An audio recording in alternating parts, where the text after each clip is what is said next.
जय हिंद बच्चों। कैसे हैं आप सब? आशा करती हूँ सब खूब स्वस्थ होंगे और अपनी अपनी पढ़ाई में सब लोग व्यस्त होंगे।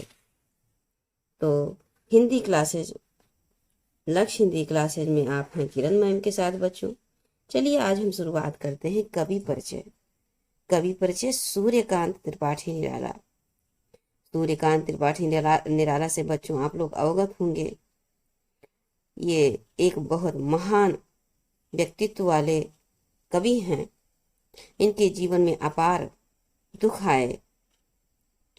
इनका जीवन विभिन्न प्रकार से तुषारापात से अर्थात दुखों से घिरा रहा।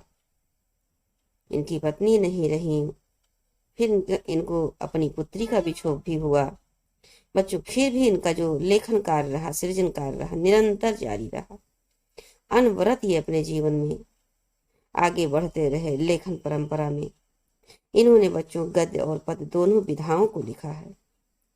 लेकिन हम वर्तमान में इनके द्वारा रचित दान को पढ़ेंगे जो कि पद्य काव्य है। तो उससे पहले हम इनके बारे में विस्तार से जान लेते हैं। तो आइए बच्चों, सबसे पहले इनके संक्षिप्त परिचय जो कि आपके एग्जाम की दृष्टि से महत्वपूर्ण है। सबसे पहले आपको इन्हीं को लिखना होगा और उसके बाद इनके बारे में विस्तार से लिखना होगा। तो चूंकि आप संक्षिप्त परिचय को अच्छे से विधिवत समझ लेंगे बच्चों, तो विस्तार से इसी सब चीज़ों को जोड़कर वाक्यों में, शब्दों में आप विस्तार से लिख पाएंगे। तो आइए बच्चों, हम सूर्यकांत त्रिपाठी निराला का जीवन परिचय पढ़ते हैं।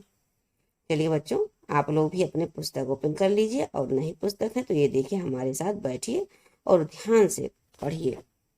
देखिए, सूर्यकांत त्रिपाठी निराला का जन्म बच्चों, ये देखिए 1897 ईस्वी में हुआ था। मेदिनीपुर जिला, महिषादल, ये जो बंगाल में पड़ता है बच्चों, पश्चिम बंगाल में पड़ता है।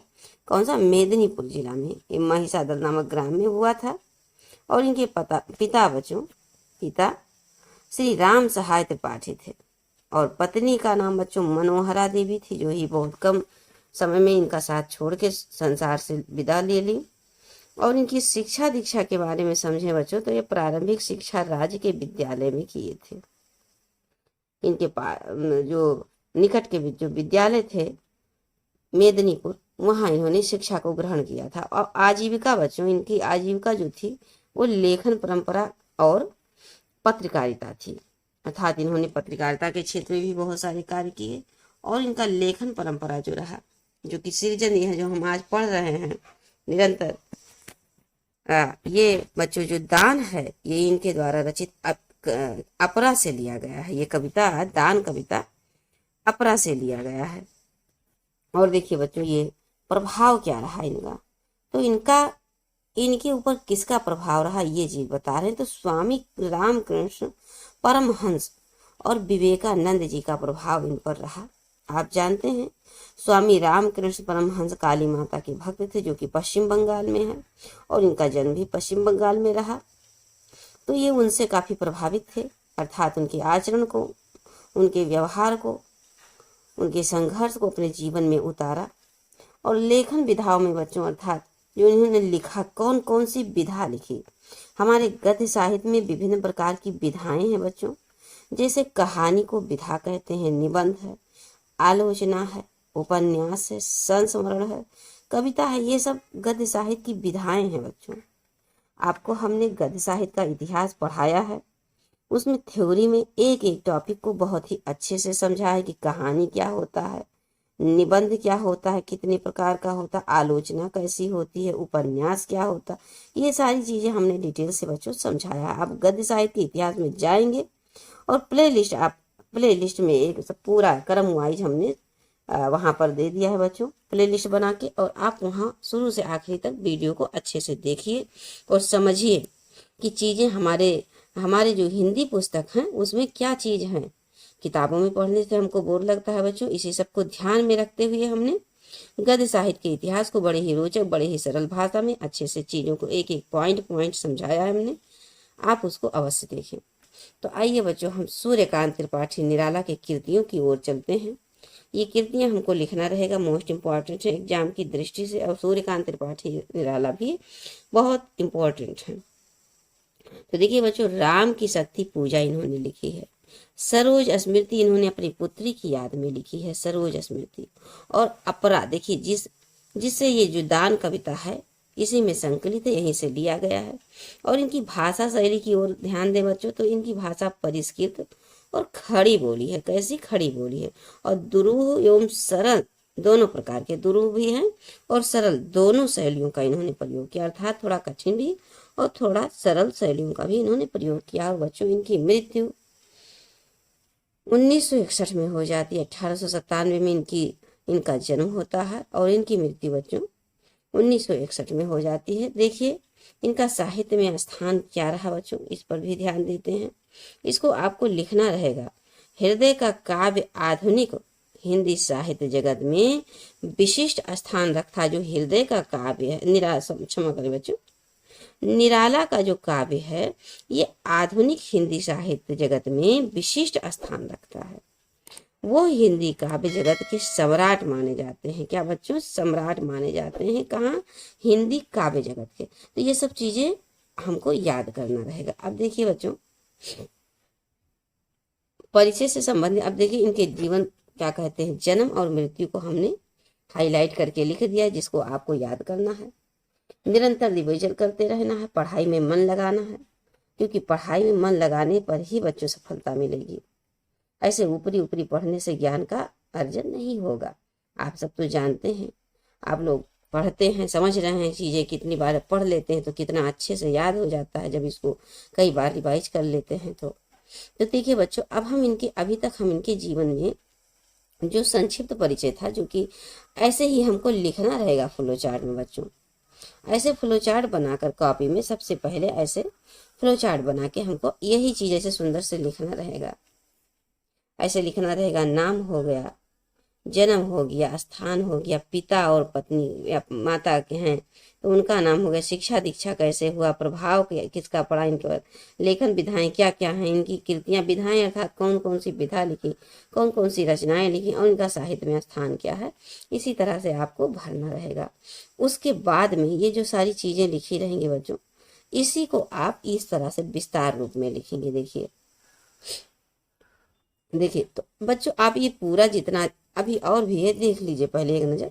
तो इसको आप पूरा याद नहीं होगा, बहुत बड़ा नहीं है बच्चों, ध्यान से देखिएगा। लेकिन जब आप पूरा सुने रहेंगे, पढ़े रहेंगे और मेन चीज़ों को आप खूब याद कर लेंगे तो कुछ ना कुछ चीज़ें आप अवश्य लिख के आएंगे। बस वही कुछ ना कुछ चीज़ें आपको लिखना ही है, बहुत ज़्यादा नहीं लिखना है। आपको ये फ्लो चार्ट पे ज़्यादा फोकस करना है। अब आइए बच्चों, हम ध्यान से इनकी जीवन के बारे में विस्तार से जान लेते हैं, क्योंकि किसी भी कवि के बारे में विस्तार से जानना समझना हमारे लिए बढ़िया होता है, क्योंकि वो हमारे आगे भी क्लासेज में काम आते हैं। और प्लस छोटी छोटी चीज़ें याद करने के लिए उनके बारे में विस्तार से सुने रहना ठीक रहता है। तो चलिए बच्चों, प्रारंभ करते हैं। आप भी हमारे साथ पढ़ना प्रारंभ कीजिए। जीवन परिचय। निराला जी का, सूर्यकांत त्रिपाठी निराला जी का जन्म 1897 में और मृत्यु 1961 में होती है बच्चों। अब आइए इनके बारे में विस्तार से समझते हैं। महाकवि सूर्यकांत त्रिपाठी निराला का जन्म 1897 में बंगाल के महिषादल राज्य के मेदिनीपुर जिले में हुआ था। इनके पिता का नाम पंडित राम सहाय त्रिपाठी था। बालक सूर्यकांत के सिर से माता पिता की छाया अल्पायु में, मतलब कम ही उम्र में माता पिता चल बसे और इनकी प्रारंभिक शिक्षा राज्य के ही विद्यालय में हुई। बचपन से ही ये कुश्ती, घुड़सवारी, इन सब खेलों में अत्यधिक रुचि रखते थे। कुछ समय पश्चात इनके पिता की भी मृत्यु हो जाती है और इनकी बीच में ही शिक्षा छूट जाती है, क्योंकि अब क्या कहते हैं, पिता के कार्यभार को संभालते हैं घर को चलाने के लिए। तो लेकिन इन्होंने घर पर ही क्या किया, संस्कृत, बांग्ला, अंग्रेजी आदि सब भाषाओं का अध्ययन किया और परिवार के भरण पोषण के लिए इन्होंने महिषादल राज्य में क्या कर ली, नौकरी कर ली बच्चों। अब देखिए, हिंदी साहित्य में पोषण के लिए इन्होंने महिषादल राज्य में नौकरी कर ली और हिंदी साहित्य का इन्हें अच्छा ज्ञान हो गया। साथ ही भारतीय दर्शन में भी इनकी विशेष रुचि थी बच्चों। और देखिए, इनका जो विवाह हुआ मनोहरा देवी से हुआ, लेकिन वो भी एक पुत्र और एक पुत्री को जन्म देकर स्वर्ग चली गई, अर्थात उन्होंने भी साथ छोड़ दिया। ऐसे समय में इनका जो परिचय आचार्य महावीर प्रसाद द्विवेदी से हुआ। उनके सहयोग से रामकृष्ण मिशन के पत्र समन्वय और मतवाला का संपादन किया। कौन कौन सा बच्चों, ध्यान से देखिएगा, ये समन्वय और मतवाला, इन दोनों पत्रिकाओं का इन्होंने संपादन करना प्रारंभ किया। इनका भेंट किससे हुआ? तो महावीर प्रसाद द्विवेदी से हुआ, जो द्विवेदी युग के प्रवर्तक हैं। तो अब इन्हीं से ये बच्चों ये प्रभावित हुए और फिर इस समय इनका परिचय आचार्य महावीर प्रसाद द्विवेदी से होता है और उनके सहयोग से ये देखिए रामकृष्ण मिशन के पत्र समन्वय और क्या कहते हैं मतवाला का संपादन करते हैं। फिर बच्चों 3 वर्ष के पश्चात ये लखनऊ आ गए। गंगा पुस्तक माला का संपादन भी इन्होंने किया और सुधा नामक पत्रिका में संपादकीय लिखने लगे, सुधा नामक पत्रिका में बच्चों। फिर इनकी जो आर्थिक स्थिति अत्यंत शोचनीय थी और स्वाभिमान अत्यधिक प्रबल, और इसलिए सेवावृत्ति इन्हें रास नहीं आई। मतलब ये स्वाभिमानी थे, इसलिए ये नौकरी चाकरी इनको समझ में नहीं आती थी, क्योंकि नौकरी चाकरी तो आप जानते हैं बच्चों। और ये इलाहाबाद आ गए। आर्थिक स्थितियां विषम होने की पर भी इनके हृदय में दीन दुखियों के प्रति दया और करुणा भरी थी। कुछ समय बाद इनकी पुत्री सरोज का भी देहांत हो गया। पुत्री के देहांत के बाद उनकी स्मृति में इन्होंने सरोज स्मृति नामक पुत्री का विवाह किया। उसके बाद उनका भी देहांत हो गया बच्चों। तो उन्हीं की याद में इन्होंने सरोज स्मृति नामक कविता की रचना की। निराला जी स्वाभिमानी और स्पष्टवादी थे।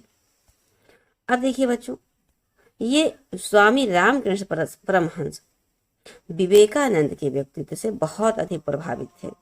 इस प्रकार दुख और कष्टपूर्ण जीवन के बीच काव्य साधना करते हुए महान साहित्यकार का सन 1961 में क्या हुआ बच्चों? निधन हो गया। अब इनकी साहित्यिक परिचय के बारे में हम थोड़ा बहुत जान लेते हैं बच्चों।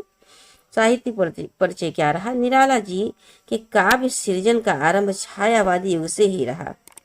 कोमल और मधुर भावों से ओतप्रोत रचनाओं में इनकी छायावादी कवि रूप में पहचान बनी। काल क्रूर व्यवहार में इन्हें विद्रोही कवि बना दिया और उसके बाद इन्होंने अपने साहित्यिक जीवन का आरंभ जन्मभूमि की वंदना नामक कविता से प्रारंभ कर दी। सरस्वती और मर्यादा जैसी सशक्त पत्रिकाओं में से इन्होंने हिंदी का ज्ञान प्राप्त किया। वर्ष 1929 ईस्वी में इनका प्रथम लेख सरस्वती में प्रकाशित हुआ। सरस्वती पत्रिका में बच्चों इनका प्रथम लेख प्रकाशित हुआ, जिसके संपादक कौन थे? तो महावीर प्रसाद द्विवेदी थे। तत्पश्चात जूही की कली नामक कविता की रचना कर इन्होंने संपूर्ण साहित्य जगत में हलचल मचा दी। जूही की कली से बच्चों प्रभावित हुए ये। इनकी गणना छायावाद के 4 स्तंभों में मानी जाती है। जयशंकर प्रसाद, सुमित्रानंदन, महादेवी वर्मा और सूर्यकांत त्रिपाठी निराला के रूप में होने लगी। इनकी काव्य धारा प्रगतवादी, प्रयोगवादी और नई कविता के तटों का स्पर्श करती रही। मतलब ये प्रगतवादी में भी रहे। प्रगतवादी में बच्चों यथार्थता कर जो मानव समाज में जो भी वास्तविक जीवन जैसे जी रहे थे व्यक्ति, जैसी राजनीतिक स्थिति थी, जैसी सांस्कृतिक अवधारणाएं थी, वो सबको प्रगतिवादी में लिखा जाता था कवियों द्वारा। तो ये प्रगतवादी नहीं कहा जा रहा कि ये प्रगतवादी और प्रयोगवादी और नई कविता के तटों को स्पर्श मतलब वहां का भी विचारधारा इन्होंने अपनी कविता में, अपने कहानी उपन्यास में लिखा। इन्होंने दीन दुखियों और शोषित वर्ग की पीड़ा को अपनी रचनाओं में व्यक्त किया। अब आइए बच्चों इनकी कीर्तियों को समझ लेते हैं 1 बाय 1 करके। इनकी कीर्तियां क्या हैं? कीर्तियां अर्थात रचनाएं बच्चों। निराला जी बहुमुखी प्रतिभा संपन्न साहित्यकार थे। क्या थे? साहित्यकार थे। क्वेश्चन पूछेगा आपसे कि निराला जी मतलब आपसे 1 लाइनर क्वेश्चन में पूछेगा बच्चों कि निराला जी किस प्रकार के कवि थे या साहित्यकार थे या क्या थे? तो आप बताएंगे कि ये साहित्यकार थे, लेकिन इन्हें कविता भी लिखते थे। ये क्या है? गद्य और पद दोनों को लिखा, लेकिन ये पद पे ज्यादा ध्यान दिए। इन्होंने कविता के अतिरिक्त उपन्यासें देखिए, गद्य की कहानियां, निबंध, ये सब गद्य की विधाएं हैं बच्चों। आलोचना, संस्मरण और लिखे, और लेकिन मूलतः ये कवि ही रहे। क्या रहे? कवि ही रहे। लिखा तो इन्होंने गद्य की भी कहानियों को, लेकिन इन्होंने कविता पर ज्यादा ध्यान दिया। अब देखिए बच्चों, इनकी कविताओं में विशेष विविधता और नवीन प्रयोगों की बहुलता रही। श्रृंगार, रहस्यवाद, राष्ट्र प्रेम, प्रकृति वर्णन और शोषित वर्गों का शोषण, पाखंडियों के प्रति व्यंग्य इनके काव्य की विशेषताएं रही। इनकी प्रमुख कृतियां निम्नलिखित हैं। राम की शक्ति पूजा, यह कृति कवि का ओज तथा पौरुष प्रकट करती है। यह उनकी श्रेष्ठ रचना है। परिमल, इसमें सामाजिक विसंगतियों, आडंबरों के विरुद्ध तीव्र विद्रोह एवं निम्न वर्ग के प्रति गहरी संवेदना व्यक्त हुई। इस कविता संग्रह में बादल, राग, भिक्षुक, विधवा आदि कविताओं का संकलन है। तो अब देखिए बच्चों, गीत का तीसरे नंबर पर देखिए गीत का, इसमें देश प्रेम अलग अलग दिया है बच्चों। देखिए परिमल में क्या दिया है, सामाजिक विसंगतियों, आडंबरों को दिखाया गया है। राम की शक्ति पूजा में इन्होंने क्या लिखा, तो कवि का ओज और पौरुष प्रकट होता है इसमें। यह इनकी श्रेष्ठ रचना है, राम की शक्ति पूजा। और उसके बाद में देखिए बच्चों, परिमल में आप ये देखिए, इस कविता संग्रह में देखिए बादल, राग है, भिक्षुक है, विधवा आदि कविताओं का संकलन है परिमल में बच्चों। अब गीतिका में देश प्रेम, प्रकृति प्रेम और श्रृंगार दर्शन की भावना, एक तो 101 लघु गीतों का संचय है इसमें, मतलब 101 लघु गीतों, छोटे छोटे गीतों को इन्होंने लिखा है। अब देखिए बच्चों, चौथे पॉइंट पे हम आते हैं। तुलसीदास भी इन्होंने लिखा है।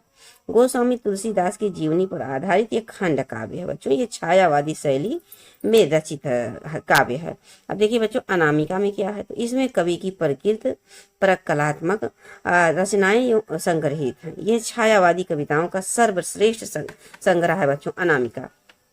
सरोज स्मृति, यह हिंदी का सर्वश्रेष्ठ शोक गीत है, जो इन्होंने अपनी पुत्री की याद में लिखी थी। कथा साहित्य अपरा, अलका, प्रभावती, निरूपमा, चोटी की पकड़, काले कारनामे, चमेली, लिली, सखी, सुकुल की बीवी, चतुरी चमार। इसके अतिरिक्त तुलसीदास, कुकुरमुत्ता, अड़िमा, नए पत्ते, बेला, अर्चना, आराधना और गीत कुंज आदि अन्य काव्य संग्रह इनके हैं बच्चों। अब इनकी भाषा पे फोकस करते हैं कि भाषा और शैली कैसी है। तो निराला की भाषा बच्चों शुद्ध परमार्जित खड़ी बोली है, हमने संक्षिप्त परिचय में पढ़ा है। और इनको तत्सम शब्दों और विदेशी शब्दों के अत्यधिक प्रयोग से छायावादी रचनाओं की भाषा कुछ क्लिष्ट हो गई है बच्चों, क्योंकि संस्कृत शब्दों का इन्होंने ज्यादा प्रयोग कर दिया, थोड़ा सा कठिन हो गई, क्लिष्ट हो गई। परंतु प्रगतिवादी रचनाओं में इन्होंने सहज, सरल और प्रवाहमयी भाषा का प्रयोग किया है। और उनकी भाषा में नीरसता नहीं है, मतलब नीरस नहीं लगता, अच्छा लगता है, पढ़ने में रोचक लगता है, वरन संगीत की मधुरता भी इसमें विद्यमान है इनकी भाषा में। अब देखिए बच्चों, शैली को हम ध्यान देते हैं कि निराला जी की शैली कैसी है। तो रचना अनुसार दुरूह और सरल दोनों प्रकार से है। एवं सुबोध शैलियों का भी प्रयोग इन्होंने किया है। भाषा की क्लिष्टता, कठिनता छायावादी रचनाओं में तथा सरलता प्रगतवादी रचनाओं में मिलती है। और निराला जी ने मुक्त छंद का विकास किया था। जूही की कली में बच्चों मुक्त छंद से लिखे हैं ये, और इनकी मुक्त छंद शैली में लिखा है। और इनकी दो शैलियां स्पष्ट हैं। कौन कौन बच्चों, देखिए ध्यान से। छायावादी गीतों में प्रयुक्त लंबी, तत्सम, बहुल एवं गहन विचारों से ओतप्रोत शैली है। और सरल, प्रवाहपूर्ण और व्यंग्यपूर्ण चुटीली शैली भाषा पर निराला जी की पूर्ण अधिकार है। साहित्य में स्थान को हम देख लेते हैं बच्चों कि इनका साहित्य में स्थान क्या रहा। तो श्रेष्ठ निराला विलक्षण प्रतिभा के कवि थे।